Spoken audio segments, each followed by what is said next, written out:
So transport economics is a branch of microeconomics which is focused on transportation engineering problems. Okay, I'm teaching this topic from again a reference book, Christian Lal. The reason is in your reference book we have studied demand supply equilibrium, but there were no numerical examples, and in this particular book they are going through the same topic with some numerical or many numerical examples actually. So this is basically extension to the demand supply and equilibrium concept we have discussed earlier, but now we will discuss it through some numerical examples. Okay, and obviously some topics will come into discussion as well. So like I said, have your calculators at hand. So demand function, like I said, when I say function, basically I mean an equation. So a demand equation looks like this, where Q is the demand of the system, number of, you can see here, number of trips, for example, number of trips. So number of trips is a function of alpha, beta, and P. What is P? Price. P is the price. Okay, price in terms of money, like taxes, fuel price, fare, okay, or prices in terms of times as well. Okay, price can be in terms of time as well, how much time you are consuming. Okay, so obviously demand is a function of price or time or whatever you want to call it. Okay, so and alpha and beta. What is alpha and beta? These are the constants of the function, the constants of the equation.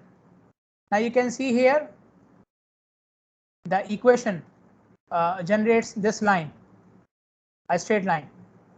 Okay, and the equation is this. So what is alpha and beta? Can someone tell me what is alpha and beta in the equation of a straight line? You can see demand has an equation of a straight line. So what is an alpha and beta? Can someone tell me? If I consider this equation of a straight line, then what is alpha and beta? Slope, doctor. Which one is the slope? I think alpha. Alpha is the slope. Anyone else? Alpha. No, beta is the Y slope and alpha is the constant. intersection. Yeah, alpha. Yeah, you are right. Both are right. Beta is the slope and alpha is the point of intersection. Okay, or what you call as intercept. Okay, so obviously you change the value of alpha and beta, you will have a different line. Okay, you will have a different line. Okay, so for example, at a constant value of alpha and beta, this is the demand of trips. Okay, so you can see when price increases, demand decreases, and this is the normal scenario. Normal scenario is price increases, demand decreases. If you have to pay more for the same entity, you will most of the people will select to buy less. Okay, so this is the same thing for transportation as well. And then you see the graph on the right hand side, where you can see three different demand curves, three different demand lines, T1, T2, T3. The trend is the same, price increases, demand decreases, but they are having different slopes. So the alpha and beta has changed. The alpha and beta has changed. Okay, and they may have changed because of some exogenous factors. So you can have the same price. So you can see price P naught. At the same price, you may have demand D2, D1 or D3. Okay, so why do we have different lines? Because of exogenous factors. What are the exogenous factors? Which are not shown in this graph. Maybe the government policy, maybe the introduction of a new technology, maybe an event in that area. So you don't know. Okay, the factors which you cannot show in this graph, those are the exogenous factors, and these factors can change the value of alpha and beta, and then you can have a different demand even if you keep the price same. Okay, like you can see here, Q1, Q2, Q1, Q3, these are at the same price level because of some exogenous factors which we don't know. Okay, how do you reach equilibrium? the demand function is the relationship between demand and price. Like I showed you, demand and price, alpha and beta are constants. The supply function, supply of goods or service, is the quantity of goods produced at a given price. What is the supply function? The quantity of goods produced or service provided at a given price. For example, number of bus seats which you are providing or making available for the users at a given fare level. So the fare will be this much, and at this much fare level, you will have these many seats available in 1 hour. So that is the supply of goods or service. So supply of goods or service is the quantity of service provided at a given price level. Okay, and it can be in terms of product as well, like tons of wheat at a given price. Equilibrium, how do you reach equilibrium? When factors affecting demand, which is the price, and factors affecting supply, which is again the price, they both converge towards the same value.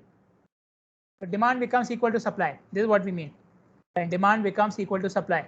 So there are factors affecting demand and there are factors affecting supply. And both these factors are adjusted in such a way that demand becomes equal to supply. So this is known as equilibrium.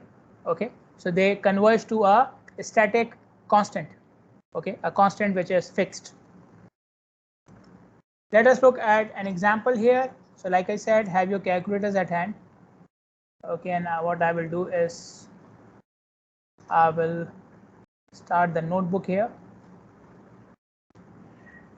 So I guess you guys know when I write in the notebook, you have it in your systems then and there.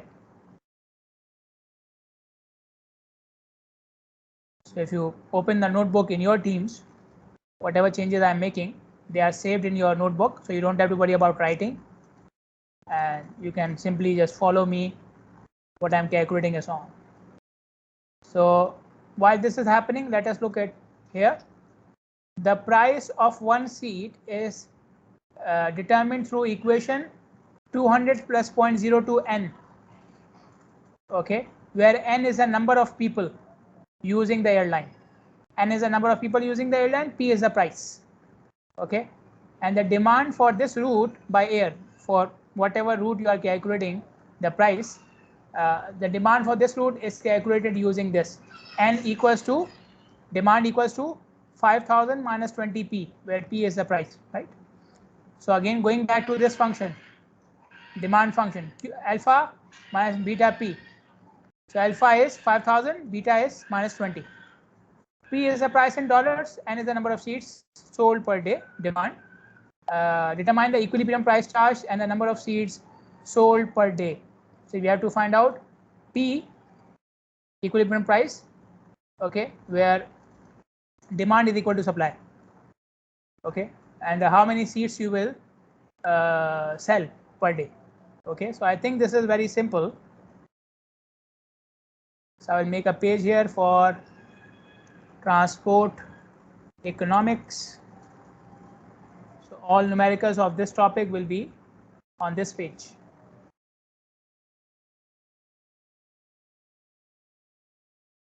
Okay, so demand must converge to the number of seats you have. Okay, so at how many? So first of all, we have to find out the equilibrium price.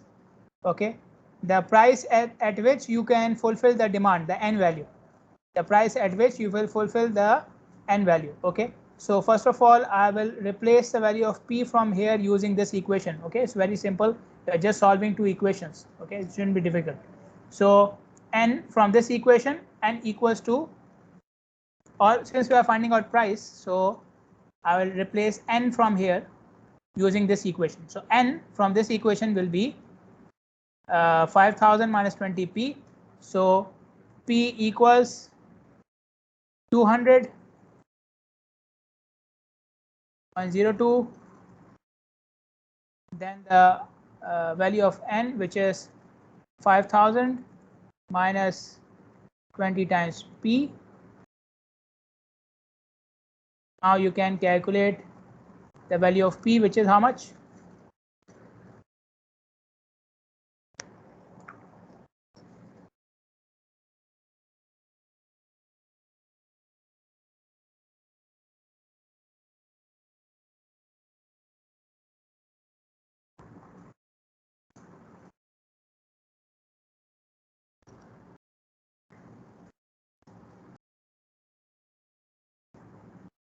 How much is P here?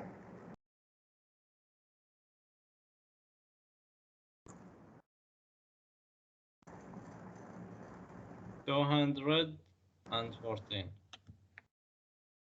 Point something. 0.28. Okay, then you replace the value of P in the demand equation. This is the demand equation. Okay, so N equals 5000 minus 20 into 214.28. How much is this? 714.4. 0.4, we are talking about number of seats, so 0.4 doesn't mean anything here. So 714 seats. Okay, so number of seats sold will be 714 seats per day, and the price should be settled at $214.28. If you settle the price at $214.28, you will fulfill the demand of 714 passengers, or you will sell 714 seats. Okay, so this is what we went by equilibrium. So you can see the price was set, so we can fulfill the demand. Okay, so we had the demand function, which is the N, and we had the supply function, which had the number of seats you are providing. Okay, so we put the number of seats equal to the demand. Okay, so when you did this was the demand function, right? So number of seats sold, you put it equal to the demand, then you calculate the price. So at this much price, you will sell number of seats which are equal to the demand. Okay, I hope you understand the difference. This is number of seats you are selling, and this is the demand. So you put them equal, you put both ends as equal, so you got the price at which you will fulfill the demand. Okay. Okay, another example, travel time on a stretch of highway lane connecting two activity centers is given. So now the price function has changed. This is a price function now, where price is what? Time. Price is time. So T is time, and V is a vehicles per hour. Okay, we call it the time time volume function, volume time function, something like this. Okay, so these type of equations are very common equation between travel time and volume, because volume increases, then travel time also increases. Okay, so these equations are very common for highway analysis. So T is a travel time, V is the volume. Volume increases, travel time increases. Okay, simple. The demand function for the highway is this. Okay, so this is the demand. Okay, and this is again the travel time at that demand. Okay, so again you have the alpha and beta and so on. Okay, so first of all, make a sketch between these two equations. Okay, and find out the equilibrium time and speed of travel. Okay, we have to find out the equilibrium time and speed of travel, and the length of the highway is 20 miles. The length of the highway is 20 miles. Okay, and we have to find out the average speed of vehicles traversing. Yeah. Okay, so to make the sketch, what I will do is I need some values. Okay, I need some values. So first of all, I will insert a table here. Okay, I have volume, so I put volume here, and I have time. Okay, so I will use different values of volume, and I will calculate the time according to that, and then I will use different values of travel time and calculate volume according to that. Now keep in mind, this is the supply function and this is the demand function. Okay, so their lines will be different. Their lines will be different. The equilibrium is when both meet at a point. The equilibrium will be when both meet at a point. Okay, but their it will be different. Okay, the lines will be different because both of them are different equations. Okay, keep it in mind. Okay, so volume, for example, 0, 500, 1000, 1500, 2000, 2500, 3000. So I can calculate time using this equation. Okay, so it will be 15 plus 0.02 into whatever the volume you have. So in this case it will be 0, start with 0, and then from no, sorry, it will be 15, sorry, 15, and then start the calculation from here. Okay, what I will do is because I have to plot as well, so should have an Excel sheet. So volume, time, 0, equation is 15 plus 0.02, sorry, into 0 or into, okay, then you have 500, 1000,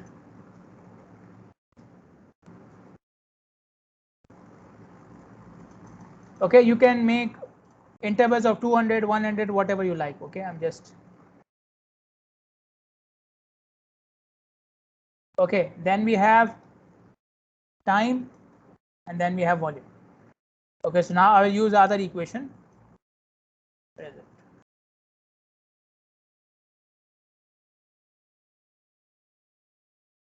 Which is 4000 minus 120 times t. 1000 minus 120. Again, you can make intervals of whatever you like, starting from 0. Okay, then maybe 10, 20.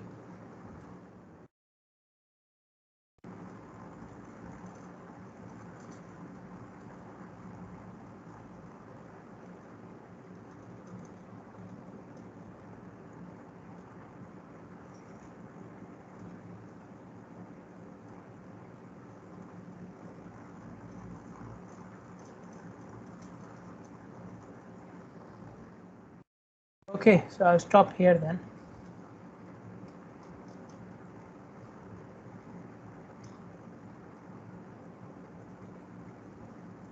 And maybe I should have.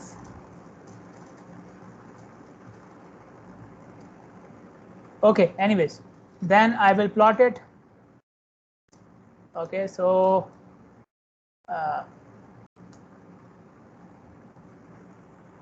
okay, so price is usually on the y-axis. The time or the price is usually on the y-axis. Okay, so volume increases, price increases. Okay, this is the supply function. Okay, this is a supply function. Okay, then I plot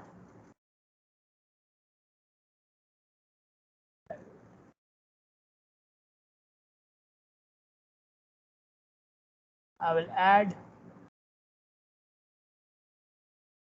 the x values are these, the y values are these. Okay, so this is the equilibrium point then. The point where demand and supply functions meet. Like you did in the previous case, now we are doing it graphically. Okay, now we are doing it graphically. So this point is how much now? I don't know. If my cursor is correct, then it is 400. 400 is the x value, and no, this is not correct. Let me make a line from here.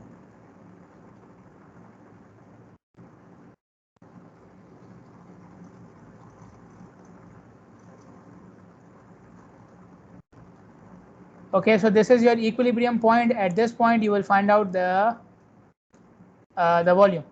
Okay, so this will be your equilibrium point volume. Okay, I think it is 600 something. Okay, and the time is around maybe 28 minutes. Okay, the time is around 28 minutes. So now you come back here, and what did they ask? The speed of travel. Okay, so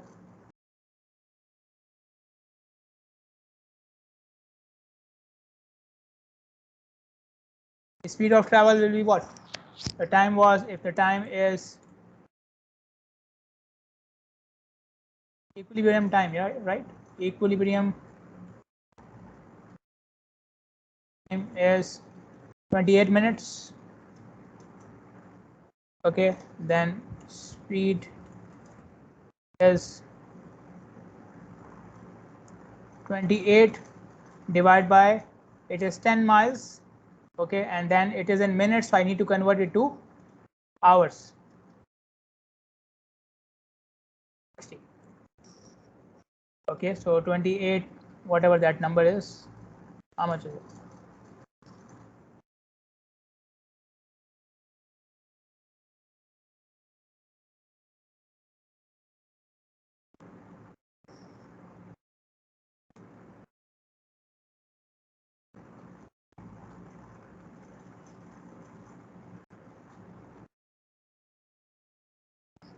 Did I do something wrong here?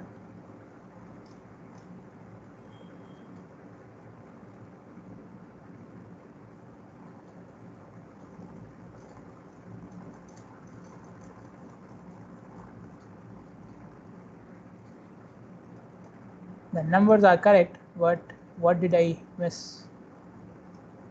There's something in this 20, oh sorry, 10 divided by 28 multiplied by 60. 10 miles, right?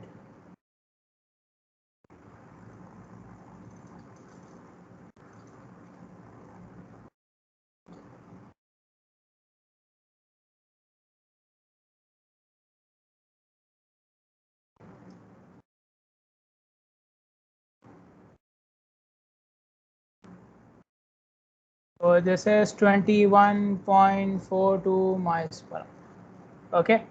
So the previous example we did it mathematically. This example we did it using the graph. Okay, this is the only difference.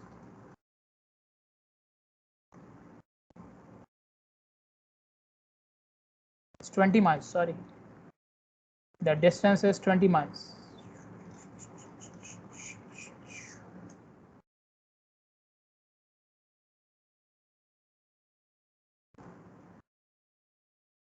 Okay. If you have any questions, please stop me. Okay, then and there. If you have any questions, you can stop me,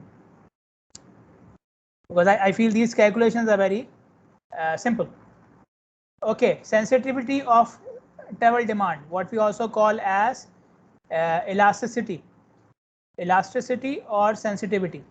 Okay, how demand can change according to price. Okay, how demand of a product can change according to price. Okay, so EP means price elasticity of demand. Price elasticity of demand, change in demand over for a change in price. Okay, so percentage demand, percentage change in quantity demanded for 1% change in price. So if I change the price by 1%, how much percentage in demand, how much percentage change in demand I will have? How much percentage change in demand I will have? So the equation you see here, delta Q upon Q, Q is initial value, delta Q change in demand. P is initial price, delta P change in price. So delta P upon P percentage change in price, delta Q upon Q percentage change in quantity demanded. Okay, and then you can simplify it in this manner. Okay, so this is what we call as point elasticity. Point elasticity, where you are just using P and Q, the initial values. Okay, similarly we can have arc elasticity. Arc means instead of considering just the initial value, we consider the final and initial final value both. We consider the final and as well as the initial value. This is what we call as a arc elasticity. So point elasticity, just considering the initial value. Arc elasticity, you consider the initial as well as the final value. Okay, so the equation is simple, delta Q upon the same equation, but instead of P and Q, we will use the average of initial and final values. Okay, so P1 final, P naught initial, P1 plus P naught upon 2 average price, average of initial final, and Q1 Q naught again average of quantity demanded, initial and final. Okay, and this is simply change, right? Q1 minus Q naught change in quantity, P1 minus P naught change in price. Okay, so delta Q means change in quantity, delta P means change in price. Okay, now instead of using Q1 minus Q naught or P1 minus P naught, I can take the derivative of the demand function directly. This is a demand function, right? So I can do the derivative delta Q upon delta P from this equation directly. Delta Q upon delta P from this equation directly. Okay, so delta Q upon delta P will be what? Alpha will become 0, it's a constant. Okay, and this will be only beta. P will also go out. If you do take the derivative of this equation with respect to P, you will be only left with minus beta. You will be only left with minus beta. So change in demand with respect to change in price will be minus beta. Change in demand with respect to change in price will be minus beta. Delta Q upon delta P is minus beta. That's it. Taking the derivative. Okay. So you have this equation. Delta Q upon delta P can be replaced with minus beta. Okay, and then you have the P upon Q. Okay, so Q, you already have the equation of Q. What is the equation of Q? Alpha minus beta P. The equation of Q is alpha minus beta P, the demand function. So first of all, I replaced the value of delta Q upon delta P with the derivative of the equation. I got this minus beta P upon Q. Then I replace the value of Q using the demand function. So Q is replaced, and then you put the values. So the final equation for elasticity, price elasticity of demand is this one. 1 minus alpha upon Q. Okay, 1 minus alpha upon Q. This is after replacing the value of, I replace the value of P, replacing the value of P. Okay, this is after replacing the value of P. Again from the demand function. From the demand function, you replace the value of P. Okay, so you will be left with this one. Okay, so this is the price elasticity of demand. Price elasticity of demand, 1 minus alpha upon Q, where Q is the demand, alpha is a constant, and this is, so P is a percentage change in quantity demanded over 1% change in price, and can be calculated using this equation. Okay, let us look at an example here. This is the demand function now. Q equals 200 minus 10P. Q is the number of trips made. P is the price per trip. We have to find out the price elasticity, which is EP, Okay, so they have given us some Q values and they have given us some P values. Okay, so this is the quantity demanded, trips made when the price is this much, trips made when the price is this much, and so on and so forth. Okay. Now, first of all, I know for EP, what do I need? For EP, I need alpha and Q. I need alpha and Q. Q are given. The Q values are given. I need alpha. I need alpha. So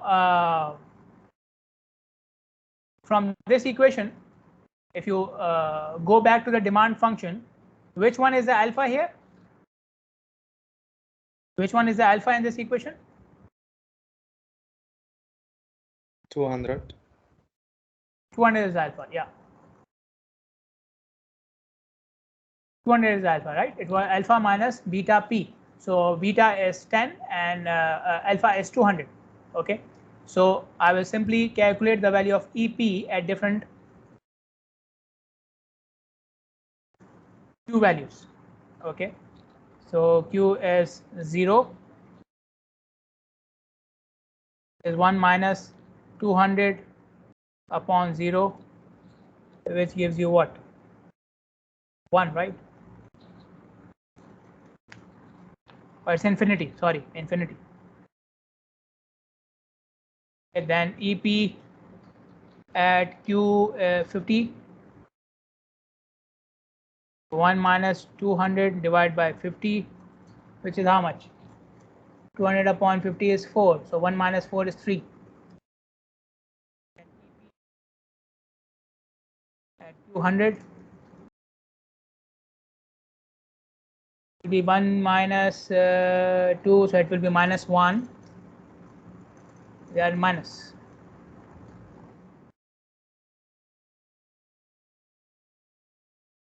Then 150. How much will this be? 1 minus 200 upon 150 is how much? Minus 0.4 upon 3, right? 1 minus 4 upon 3 is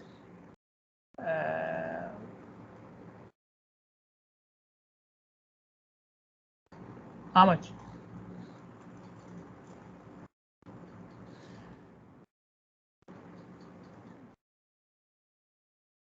0.33. And the last value 200 0. 200. Okay, now you can plot these values. Okay, you can plot these values. You can plot the values for demand and price. Okay, and obviously they are following this function. Okay, they are following this function, so you can put different values of price and you can find out different values of demand and you can plot them. So if you plot it, you will get a curve like this. This is using the equation which is given. So there we have tried different values of price and we have calculated the Q value. So this is following the equation which is showed, and these are the values of elasticity at different demand. So when demand was 0, elasticity was minus infinity. Okay, demand was 50, elasticity was minus 3. Then this one minus 1, this one minus 0.133. Sorry for this, minus 0.133. Did I do it correct? 1 minus what was it? 200 divided by 150. 0.33. Think 0.33. And then when the demand is 200, elasticity is 0. Okay. Now from this graph, you can we can discuss two things. First of all, you can see elasticity changes from one point to the other, although it is the same line. Same equation, same line, but elasticity at different points is different. Okay, so how much a demand changes with respect to change in price is not a linear function. Okay, it's not a linear function. So for example, when the demand changes from 0 to 50, the elasticity is different. When the demand changes from 100 to 150, the elasticity is different. The change in elasticity is completely different.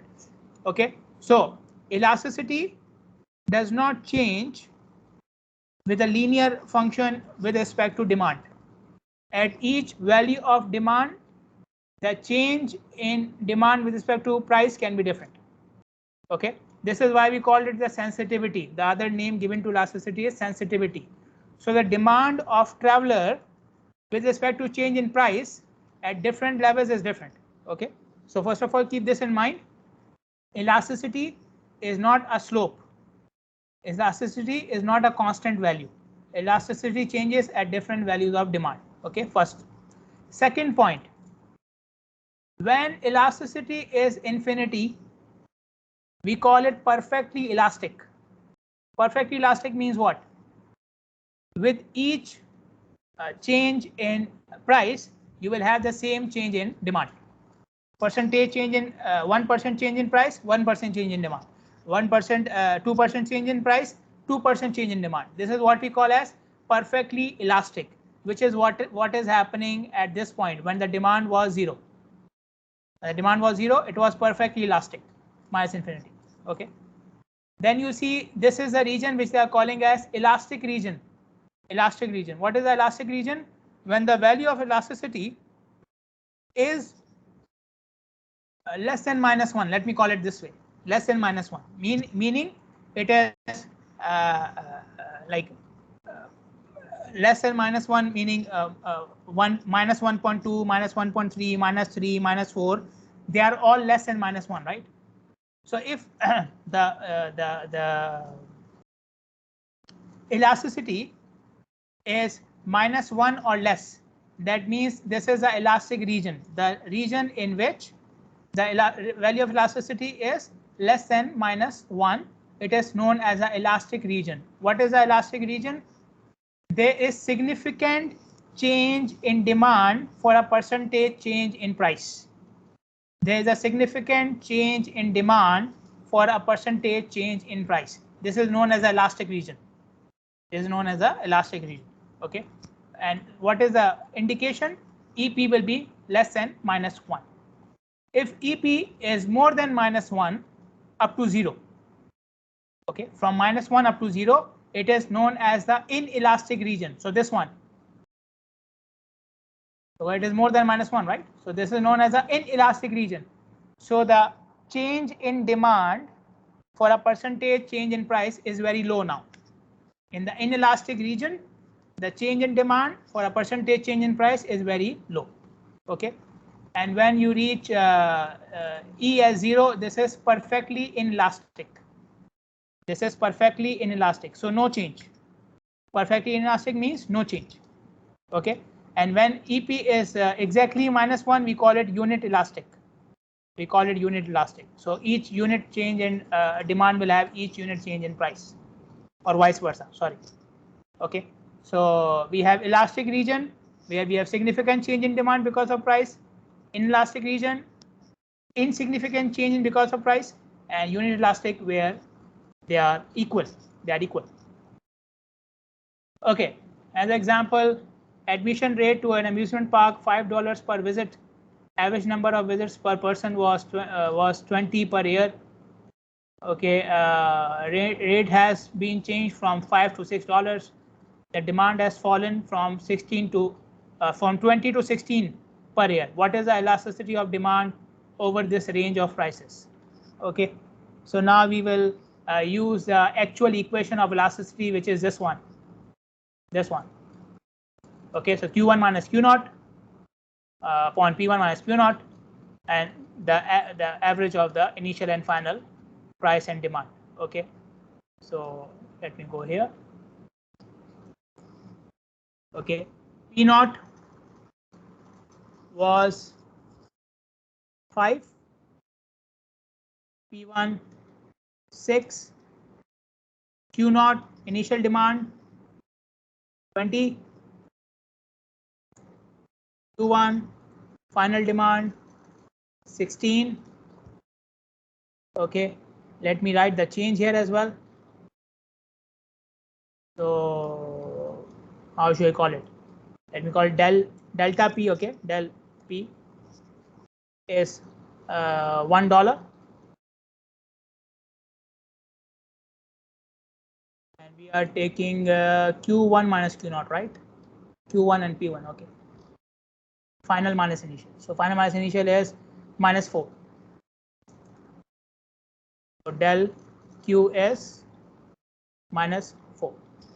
Okay, so price elasticity will be it is minus 4 divided by 1 into average of the price. So 5 and 6, you take the average, 5.5 divided by average of the demand. So it is 18. How much will it be?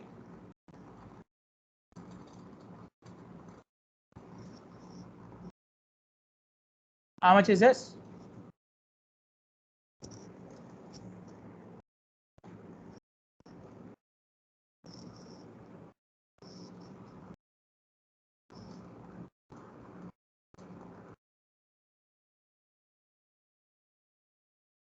Minus 1.2. What is it now? What do we call this? Elastic, inelastic, perfectly elastic, unit elastic. What do we call it? Inelastic. This is inelastic. No, it's elastic because less than Elastic. No, zero. sorry, elastic. Yeah. Elastic. Okay. Okay, so this is an example of arc elasticity. This was for point elasticity. This is for arc elasticity. Okay, so you had two prices, two Q1, Q0, both you considered. Okay, then we have income elasticity, which is change in a quantity of good demanded over percentage change in income. So how does your income affect your demand? Okay, obviously income also affects the demand, right? So the previous one was EP, price elasticity. This one is EI, income elasticity. On the basis of income elasticity, there are three types of goods or three types of services: normal, superior, inferior. Normal is the demand increases with increase in income. Demand increases with increases in income, which is when EI is more than 0. Okay, when EI is more than 0. So demand increases with increase in income. For example, groceries, when your income increases, more expenses on groceries. Most of the items which we use in daily life, they are normal. Your mobile bill, your internet bill, fuel consumption maybe, these are all normal goods. When income increases, you increase the expenditure. Superior goods, demand and share in income both increases with an increase in income. Okay, so for example, you were spending 20 BD per month on transport. You were spending 20 BD per month on transport. Your income increased, you bought a new car, a bigger one, which consumes more fuel. Okay, so you are feeling like a prince now.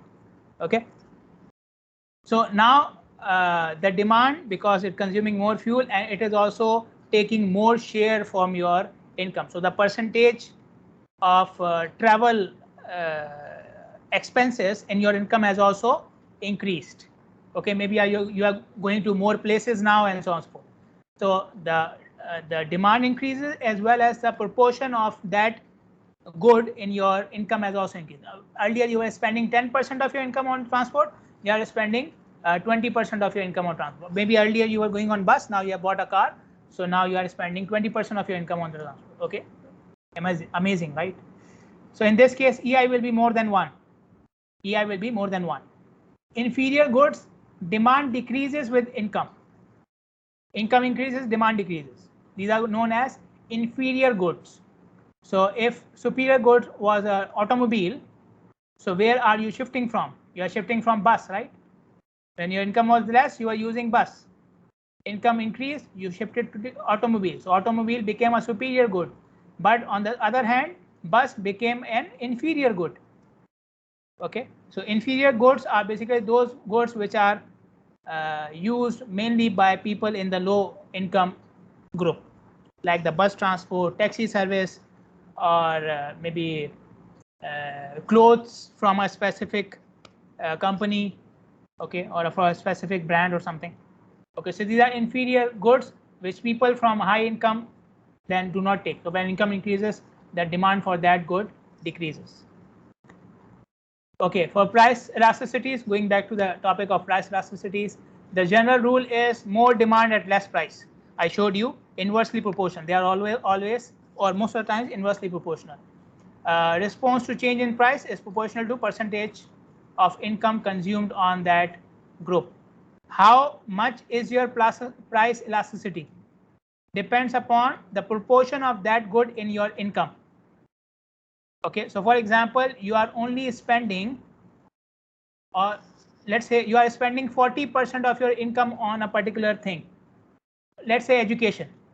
So you're spending 40% of your income on education. So then you will be more elastic to change in price of education. It feels funny, you say price of education. There is no price for education. But anyways, just for the sake of explanation, let's say health. Okay, again, no price for health as well. If you can think of any other example, you let me know. Okay, let's say clothes. Okay, so you are spending, let's say 20% of your income on clothes. Okay, and you are spending, let's say 2% of your income on watch or phone bill, for example. So you are less sensitive to price in phone bill as compared to price of the clothes. Okay, you are more sensitive to changes in price of the clothes or change in price of electricity. You are spending 30% of your income on electricity and water, so you will be more sensitive or more elastic to changes in price of electricity as compared to changes in price of, let's say, clothes. Okay. Elasticity also increases with the narrower definition of good. Okay, for example, if you are talking about price elasticity for a particular type of car, then it will be more elastic. The price elasticity will be more. Okay, people will be more sensitive to the change in the price of a particular car as compared to change in price of all automobiles. So you have an average price of automobiles and you have the average price of Toyota car. So people are more sensitive to average price change in price of Toyota car as compared to the average change in price of all automobiles. Okay, availability of price and alternatives of substitutes increase elasticity. Okay, this is marketing phenomena. This is the marketing phenomena. What are they doing in the ads? They are letting you know the thing which you are using. There are so many alternatives available for that thing. You are using a phone. I'm using Huawei. You are using Samsung, iPhone. You see different ads. Okay, I should have bought this one. I should have bought this one. I have this feature as well. I have this feature available as well.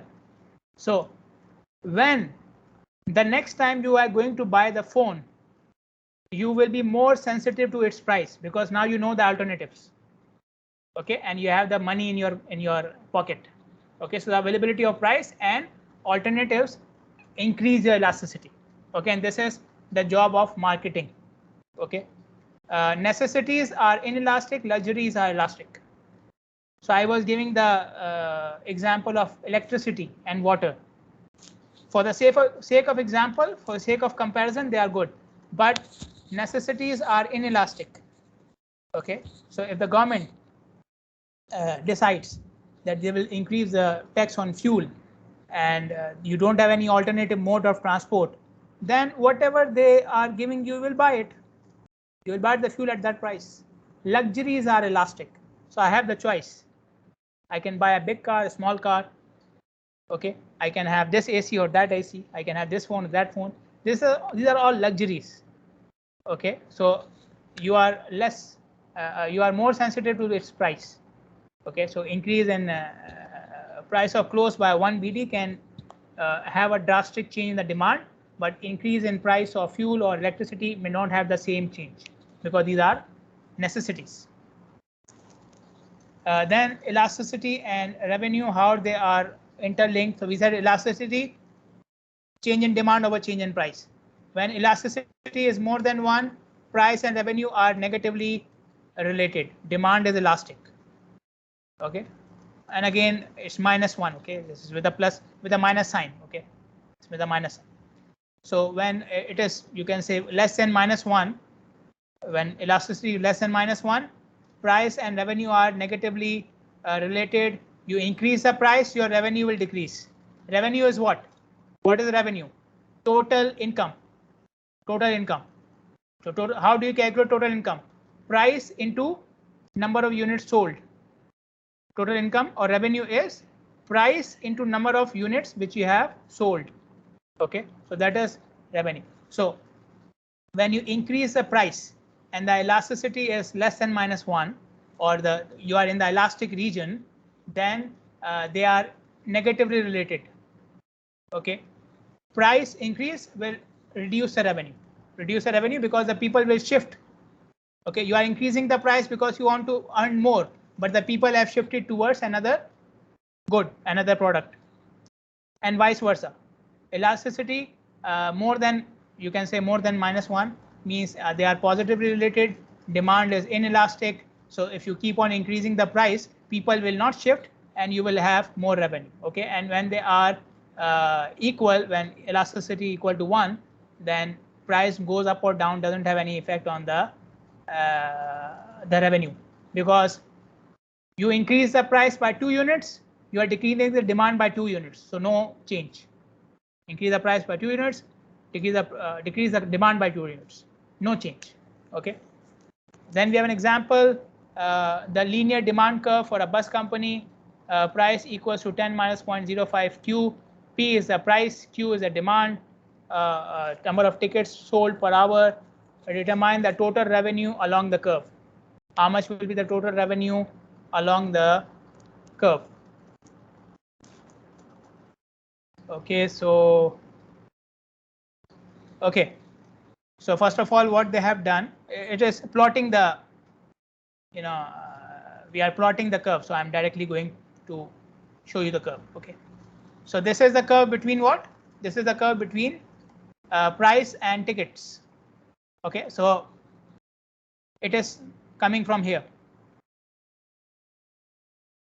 Okay, so you like we did earlier, put different values of Q and you will have different values for price. Okay, so put Q equal to 0, 2, 3, 4, 5, and you will calculate the price. Okay, so price goes from $10 when Q is 0 to $200, $10 to $0 when Q is 200. Okay, so when the price is 0, you will have maximum demand, which is 200. When price is 10, you will have minimum demand, which is 0. Okay, and then you can calculate the elasticities at each point as well. We have discussed it earlier. You can do dq upon dp. Okay, and the revenue. Now, how did I get the equation for revenue? Revenue is what? Price into number of tickets sold, right? Price into number of tickets sold. So P into Q. So this is the equation of P, and I multiply the whole equation with Q. So you get this. Okay, you multiply the whole equation with Q, you get this. Okay, so again, you do the same thing. Put different values of Q, 1, 2, 3. Now you have the values. You can start from 0. You can go up to 200, which is the maximum demand, and you can calculate revenue. Okay, and then you can plot this curve. Now, why I have plotted this curve? Why not a straight line? Because it's a second degree equation. You can see Q square. Q square means what? Second degree equation. Second degree equation. Okay.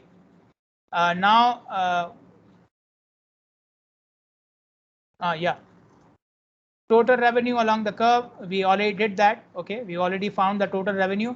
What is the maximum revenue you can generate? How do we find out the maximum revenue and the optimum demand, the equilibrium? The equilibrium, okay, or the unit elasticity. How do we find that? The optimum point. Now, for the optimum point, I need to know the slope of the curve. The slope of the curve at maximum point is always 0. The slope of the curve at maximum point is always 0. So what I will do, I have the equation of the curve. You take the derivative. You take the derivative of this equation. You will get the slope, the equation for slope. For example, if I do dr upon dq,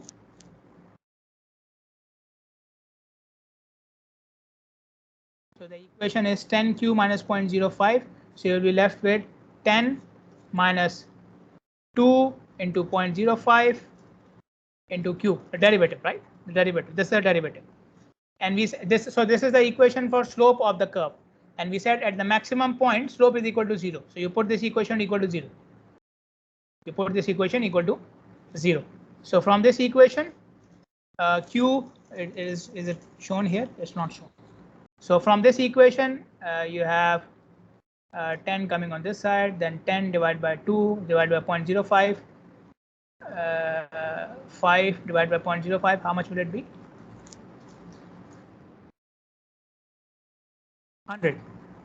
Okay, so q, this is not maximum q. Okay, this is the q which will give you maximum revenue. Q which will give you maximum revenue. Okay, so this is not maximum q. So this is 100. Okay, so what did I do here? Let me go back. First of all, I created an equation for revenue. Revenue is price into number of tickets sold. So this is the equation for price, number of units sold, q. So this whole equation multiplied by q. So I have the equation for revenue. Then I took the derivative of the equation, which will be the equation for slope. Then I put the equation for slope, which will give me the q at maximum revenue. Okay, so this is 100. So the q at unit elasticity will be 100. The q at unit elasticity will be 100, and then you can calculate, the revenue by putting the value of q as 100. So when you put the value of q as 100, you get maximum revenue $500. Okay, and if you want to calculate elasticities at different points, then I already showed you how to do it. Okay, or you can take the derivative and multiply by p upon q, and you will have the the elasticities. Okay, but wherever you have the maximum revenue, that is the unit elasticity point. So above that point is elastic, below that point is inelastic. Okay, so from here you understand another concept, the demand which gives you maximum revenue. Below that demand you are in the elastic region, above that demand you are in the inelastic region. So at 100, so if the demand is below 100, you are in the elastic region. Demand is above 100, you are in the inelastic region. Okay, so this is one important point you can understand from this graph. Okay, then we have another model which is known as the Kraft demand model. What is the difference between the simple demand model and the Kraft demand model? The equation Kraft demand model says the demand follows a power equation. The relationship between demand and price is not a linear relationship, it's a power relationship. So you see p to the power beta. It was alpha minus beta p. Now we have alpha into p the power to beta. Okay, and if you are calculating elasticity, then you will do first of all you will find out change in demand over change in price, dq upon dp. If you take the derivative of this equation, you will get this alpha beta p to the power beta minus 1, and then if you multiply it or divide it with the change in price upon the change in demand, you will get elasticity. Okay, so p upon q. So this is p upon q. So q means q to the power minus 1. Okay, q to the power minus 1. You have the equation of q, right? So replace the q value with the q equation. So the final equation, so the final elasticity will be beta. So if you are saying the demand and price does not follow a linear relationship, they follow Kraft demand model, then elasticity is a constant. In the previous example, when we were using the previous demand function, elasticity at each point was different. Using Kraft demand model, if your demand follows Kraft model, then elasticity is a constant which is equal to beta. And what is beta? The power of p. What is beta? The power of p.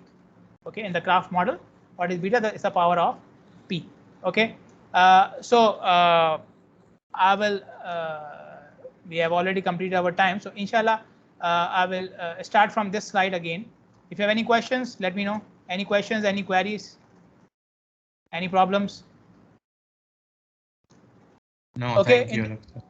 Okay, so have a nice week, and people who have not given their topic, I suggest you give the topic in the Teams for your assignment so that everybody knows there's no duplication and you have a good topic.